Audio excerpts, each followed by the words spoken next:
Mais quand vous voyez noir, Mais oui, je vous voyais... voyez quoi? Je voyais du noir, des choses noires. Je voyais noir, toujours noir. Toujours noir. Et quand vous voyez blanc, vous voyez Quand je quoi? voyais blanc, toujours. Quand j'étais jeune, hein, j'avais 6 ou 7 ans, 5 ou 6 ans. À la fin, ils ont été obligés de m'envoyer en pension. Je voyais que du noir et du blanc devant moi. Toujours devant moi, devant du noir et du blanc, toujours. Et vous préfériez être en pension? En pension, je suis allé. Après, je suis allé en pension chez les sœurs. Là, je n'ai rien vu, quoi. C'était le diable ou c'était l'encou qui faisait du bruit dans le grenier? Moi, je sais pas, c'était pas l'encou. Oui, nous, on disait que c'était... Ah, nous, on disait que c'était l'encou. Mais nous, on a su après que c'était pas l'encou. C'était notre grand-mère qui nous faisait ça, qui nous faisait peur pour être sages. Pour être sages, quoi. On en parlait beaucoup de l'encou? Oh oui, on parlait beaucoup, beaucoup même. Oh oui, alors de l'encou, on parlait, puisqu'on était obligés de nous parler toujours de l'encou, là.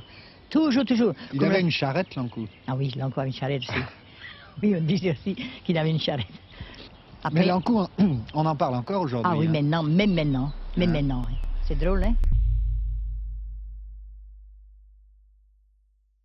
Dans la mythologie bretonne, la mort a un visage et un ouvrier. Ce n'est pas la grande faucheuse, comme nous la connaissons tous. C'est une figure plus personnelle, plus intime. L'encou. Ce personnage est un pilier des traditions orales en Basse-Bretagne. Il ne représente pas la mort, du moins il n'en a pas le rôle.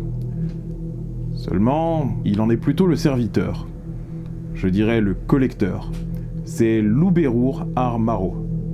Il est chargé d'une tâche simple mais terrifiante. Réunir les âmes des défunts pour les emmener jusqu'à l'au-delà. Mais qui est-il vraiment ? Comment œuvre-t-il ? Comment est-ce qu'il se manifeste vis-à-vis de nous, les vivants ? Et ne bougez pas.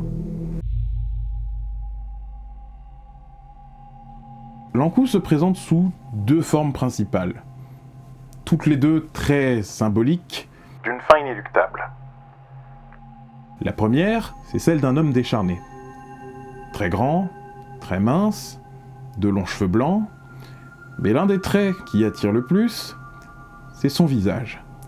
Souvent camouflé par un grand feutre noir, il s'agit d'un visage ridé, inexpressif, sans nez, avec une bouche s'étendant d'une oreille à une autre, et des yeux vides, sans pupilles, à l'intérieur desquels brille une petite chandelle blanche. Et sa deuxième forme, c'est celle d'un squelette. Souvent vêtu d'un drap noir, le trait de ce squelette est plutôt mécanique.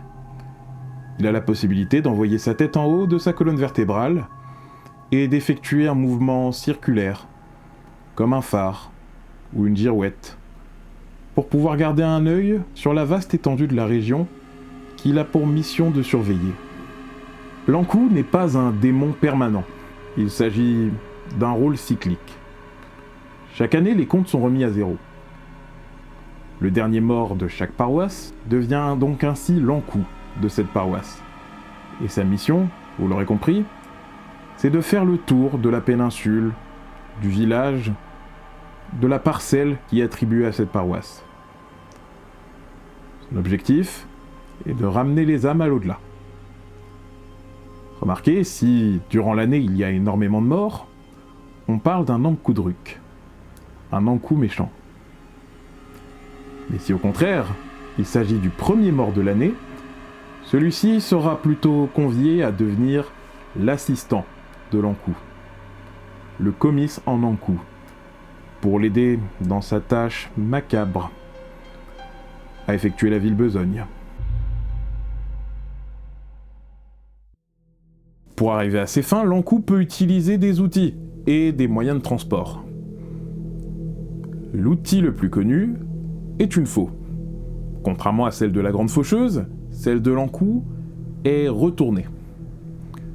Dans le sens où le tranchant se retrouve vers l'extérieur. Il ne ramène pas la faucille vers lui, il la jette devant lui. Il ne récolte pas, il la jette, il coupe, il frappe. Et parfois, il utilise aussi le melbéniguette, le maillet béni, pour, disons, aller un petit peu plus vite. Pour terminer ceux qui agonisent. Pour se déplacer sur Terre, l'Ankou va utiliser une charrette. Celle-ci est nommée le Carrigan Ankou et émet un bruit particulier. Le Vig à vague, ou Wigawag, dépendant de la prononciation. C'est une sorte de grincement sinistre qui annonce à quiconque l'entend que sa fin est proche. Et dans les mers. Je pense que vous le savez, mais la Bretagne est une région qui est entourée par l'eau. Au nord, au sud et à l'ouest. Il y a aussi différents lacs dans les différents vallons de cette région, différentes rivières. Et pour se déplacer sur cette étendue aquatique, l'Ankou a trouvé un moyen. Le bagnose, le bateau de nuit. Et on dit que l'homme qui tient la barre est le dernier noyé de l'année. Mais vous allez me dire, comment savoir que l'Ankou nous a pris en chasse? Et comment est-ce qu'on peut lui échapper? Une rencontre avec l'Ankou, c'est souvent l'ultime avertissement. Le premier, c'est un avertissement sonore. Comme je disais précédemment, le wigawag de la charrette, ou le vigavag. Si vous entendez ce son, cela signifie que vous ou quelqu'un de votre entourage proche s'apprête à passer de vie à trépas. Mais si vous voyez l'Ankou, ou si vous avez un contact visuel direct avec lui, c'est une condamnation. Vous ne finirez pas l'année. Comment s'en protéger? C'est impossible. Dans les mythes, l'Ankou est comme le destin. On ne peut pas éviter le destin. Ou alors en étant dans des lieux sacrés, ou tout simplement en n'étant pas celui qu'il cherche. En revanche, les Bretons, conscients de cette fatalité, intégrèrent l'Ankou à l'architecture. Dans certains ossuaires, dans certaines églises, il est un rappel constant de la mort. Et de son inéluctabilité, de sa fatalité, si vous préférez. Mais aussi peut-être de protection, du moins symbolique.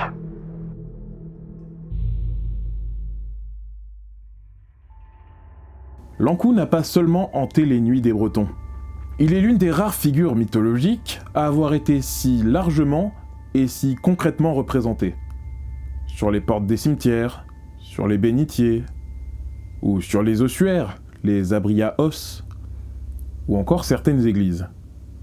Ces sculptures, souvent sous forme de squelettes aux orbites creuses, sont un rappel public et permanent de la fragilité de la vie. L'inscription de la Roche-Maurice est particulièrement célèbre. Je vous tue tous. Un rappel du rôle de cet ouvrier de la mort. Et l'Ankou s'est répandu un peu partout. Il a largement dépassé les frontières de cette petite région qu'est la Bretagne. Dans la littérature, il est popularisé par Antoine Lebras dans son ouvrage « La légende de la mort ».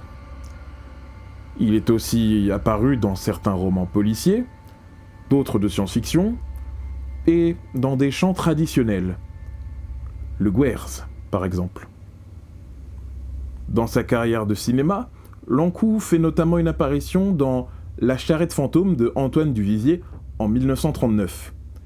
Il est ensuite parodié dans Kaamelott et est mentionné dans des séries policières comme Meurtre à la pointe du rat. Et dans la bande dessinée et le jeu vidéo, l'Ankou donne notamment son nom à un album de Spirou et Fantasio. Il fait aussi des apparitions sous forme de sorts ou d'invocations dans des jeux comme la licence Final Fantasy ou bien encore Diablo 3, ce qui témoigne de sa portée internationale et de son symbole de fatalité. Ou bien que certains des traducteurs étaient bretons ou avaient eu vent de cette légende. Parlons donc de sa légende.